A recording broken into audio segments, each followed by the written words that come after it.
I believe some of you have heard of him, Mr. Rob Pannell. He was a Cornell grad playing with the Lizards. How's it going? And now he's with Team USA Indoor and Team USA Outdoor. Trying to make the best of both worlds. Welcome aboard, Rob. Thank you. All right, so coming right off of the field tryouts, I mean, that was a pretty intense thing.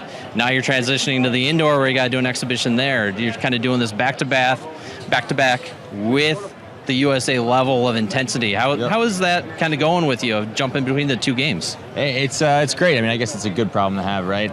Being invited to play with the indoor team after playing with the outdoor team. It was funny. I found myself playing with the indoor team in October at the Heritage Cup, and then we came back to outdoor in January, and I found myself playing like I was playing indoor, running through the middle with my stick in two hands and, cross-checking people in the crease. But it's just great. I mean, anytime you can be part of the USA process, whether it's outdoor or indoor, it's just a humbling experience. It's a learning experience. Certainly more of a learning experience indoor for me. But I'm excited for, we had a good practice this morning. I'm excited for the exhibition game tonight. Absolutely. So with that outdoor team now being selected, at least you have, the travel roster put together. How do you feel about the guys that you're going to be playing with? Are there any particular pairings or groups of guys that you think you really connect with on that team? Yeah, I think we all connect with everyone pretty equally. I mean, we all are professionals. We've all played at the highest level, so it's only going to be a matter of time that, now that we have the set group of offensive guys set, we'll put some work in together. We'll get to know each other and our games that much more, and we'll go from there. So, I'm looking forward to playing with Tom Schreiber a little bit more, who isn't, Absolutely. as doing what he's doing in the game right now. Jordan Wolf, I think the two of us behind the goal. Matt Danowski's like a coach on the field, so it's always, unique playing with him. Drew Schneider, and a lot of the other guys I play with a lot of the time. So, whether it's some of my Lizards teammates that are there. But listen, we're just excited to be on the team, and we're just excited to have an opportunity to go over to Israel and represent the U.S. And how much are you guys talking about 2014? Because obviously, gold is the standard for U.S. lacrosse outdoors. I mean, Nothing else is truly acceptable. How much is it something you talk about versus how much of it is that was that team, this is this team? Yeah, I think in the events that we've had up till this point, we haven't really talked about it that much. They were evaluation events, they were tryouts, so to say. So we were really not talking about losing that. Now that we have the 23-man roster, I think we'll probably talk about it a little bit more. I think certainly the guys that are on this team that were on that team in 2014 will use it as a learning experience and to talk to the other guys about. I know it's certainly something I think about on a daily basis, and just get excited thinking about that and have another opportunity in 2018. So it's not that we should need anything to fuel us, to fire us up to win a gold medal and represent our country. You guys are a pretty motivated group anyway. We're a pretty motivated group, right? So not that we need anything extra, but knowing that second opportunity, I'm very thankful for that. Now, I find it interesting when you look at these tryouts happening next to each other, outdoor and then indoor. A lot of what people were saying with the outdoor team is you almost can't make a bad cut. I mean, the guys that didn't make it, the team that you were mostly playing against in that last game, that could be a world team that could be fighting for a gold medal. Definitely. I mean, there's so much talent there. Whereas when you transition to U.S. indoor, especially tonight without the handful of active roster NLL guys, there's a lot of development going on. Yes. I mean, you never played in the NLL. Nope. There's a lot of guys that have never played box, period. Yep. How is that environment different from just like a tryout and exhibition standpoint of like the mentality you go into it with? Yeah, it's very unique. I think you go into it, you don't really go into it looking at it like a tryout, because I think you go into it looking at it as a learning experience. I went into it and I'm looking at it like, okay, I'm not even thinking about this is a tryout and making the team. I'm looking at it as I need to go in and learn this game. And I think that's what a lot of the other guys, I think there's 8 Americans that play indoor, and aside from those guys, coming to, obviously they'll most likely be on the team, aside from those guys, who's going to be the best fit, who's got the most potential to learn this game in a year, to compete. So, I try and just use it as a learning experience and go in very as a humbling experience and come out having been better than, the previous time that I went in. I think I did that with the Heritage Cup, certainly went in there with an open mind and open to learning, came out with that, be a little more aggressive this time around, but also still need to learn. Right. There's so much to learn. It's such a different game, but I love it. I do love the game, so it's very exciting. I love basketball. It's so much similar to that. And a lot of principles are there. A lot of principles are there. So I'm just excited to just continue to have opportunities to not only play indoor, but to represent USA. Now, with the Heritage Cup, I'm glad you brought that up, because you were playing against really the A team in Canada. It was most of their last world team coming back. Same defense, same goalies. What were some of the eye-opening realizations you had in that game of like, all right, so this is what boxing, this is what the defenders are like? Because some of those guys you played against before, out in field, they're different indoors. Absolutely. What were some of those things that you learned from that game and that experience? It was amazing. I mean, aside from it being a humbling experience, on the learning side and getting to know a new game, from the point of watching the Canadians do what they do best, it was awesome to watch, and it was really unbelievable. I mean, I play with Curtis Dixon on the Lizards, and to watch him come to the middle of the field and just ease a low to high riser right into the corner on this box score, I was just like, Mark Matthews and some of these other guys are just so talented. I'd never seen Evans play before. Watching him play live, he had that ridiculous behind the back goal. The defenders are funny because a lot of them don't really play outdoor. Right. So, I hadn't known those guys, so it was going against them. You hear about them, big go physical, against like Rubish, intimidating guys, you can't dodge them, they're going to, so, part of it, I think, is how's Rob Pannell being told you can't dodge them? Yeah, so you get psyched out a little bit, and, those guys are great. They are, someone's like, this is your first ever box experience. You're playing the best team in the world. Right. It's like, great, I'm really excited about this, so...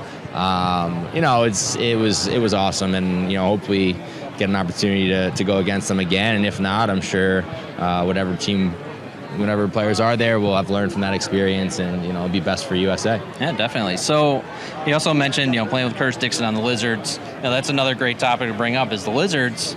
You're another one of those teams, kind of.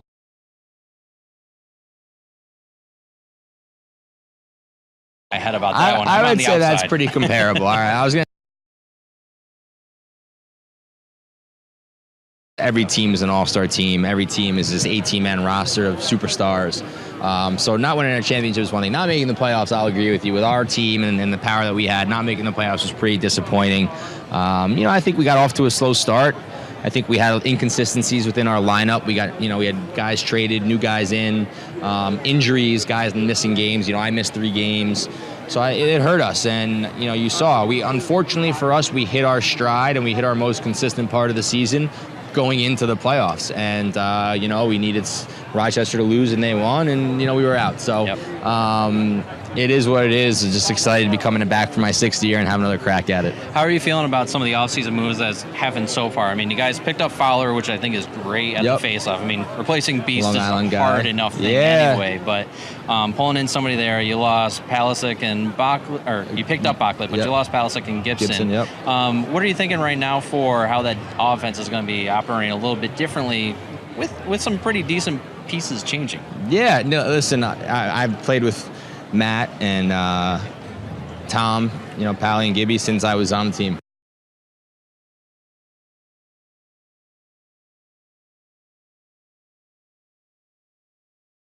Certainly going to be different dynamic without having them around, because not only on the field but off the field, they certainly are 2 characters to have around.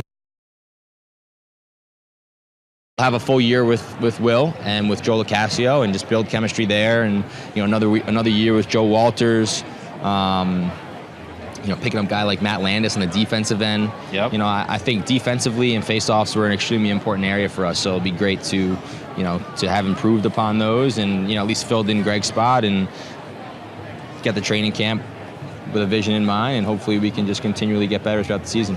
I know one of the things that happened this season that I thought was interesting was, if you talk about equipment, you're a sponsored guy, and you started playing with the warp. Yeah. And I think there was one game you took like the off the rack warp and just like went into the game with it. Yeah. How interesting is it playing lacrosse as long as you have to actually be able to do that? Because are you a guy that ever strung your own sticks? I did. Yeah. You did string your own sticks. So I know some of the guys that never, there's always some guy on their team did it for them, or always a little iffy about it. But so someone that did used to string their stick and know how their pocket works, switching to a warp, pulling that off the shelf and just going into a game with it.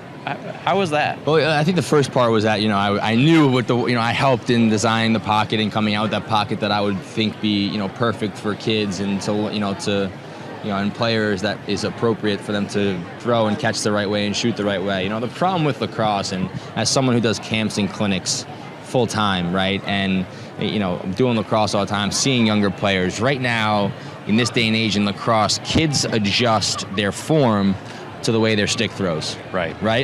So, maybe a kid's throwing sidearm, or because his stick's whipping, or he's stopping it, he doesn't necessarily have the correct form. I grew up using a stick that's very similar to the warp, a very true feeder, good hold, straight up and down, vertical, and I developed good form, good technique, good skills.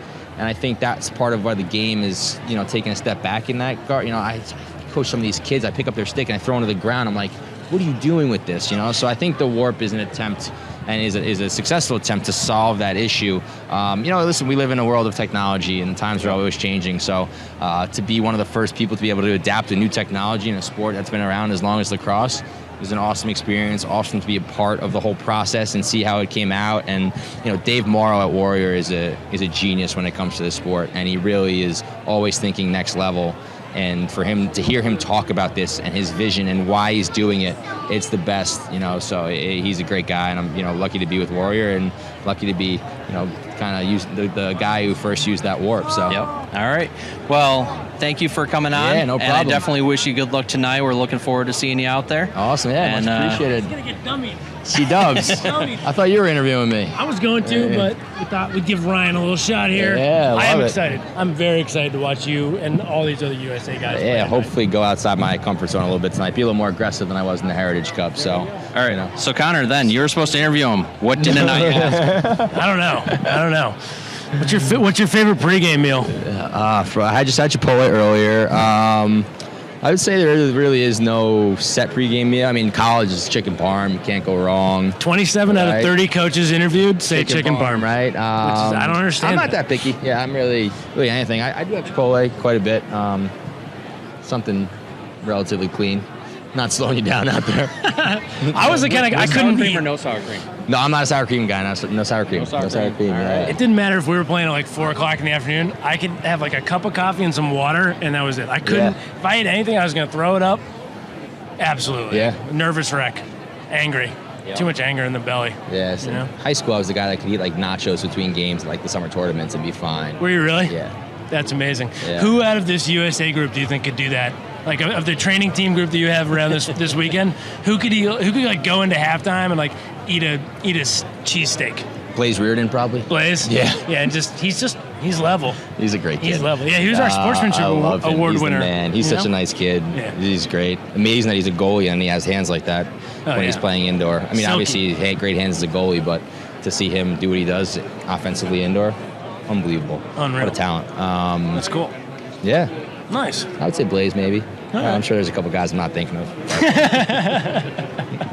Fair enough. Well, hey, best of luck, man. Yeah, thanks. And thanks for the ride down. Thanks for having me. Yeah. And the ride back. I probably wouldn't have got down here without Rob, so, it's good. You didn't have to take a train. It was wonderful. LaxAllStars wouldn't be complete without me. Awesome. Thanks for having me on, guys. Appreciate it. Thanks for coming, Rob. Awesome. Much appreciated. Good luck tonight.